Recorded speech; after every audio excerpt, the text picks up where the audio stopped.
Well, hello. Today we're going to fix a dripping kitchen faucet. Join me. All right, so here's a situation. This faucet just does not want to shut off completely. You got to wiggle the handle a little bit, get it to shut off, and then it comes back on. So we need to replace the guts to this thing. We're going to go down below and shut off the water. Okay, there you go.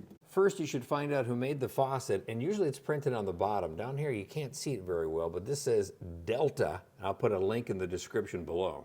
First thing is this cap right here. We're going to take that cap off. You can use a little screwdriver or your finger. And inside is an Allen wrench, and we're going to undo that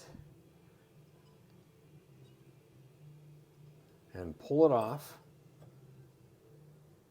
Set that aside. This unscrews.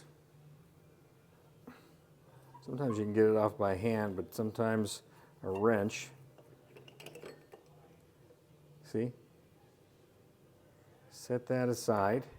And here is the cartridge that we're going to replace.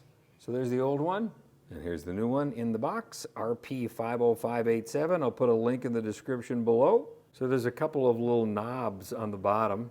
They fit into these two holes.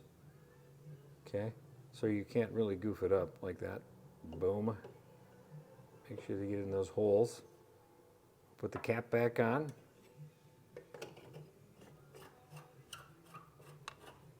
Then I'm going to tighten that up a little bit with a wrench. Snap the little cap back in. Turn the water back on. And I'm not a plumber. Ha! Hey, thanks for watching. Subscribe below and we'll see you in the next video.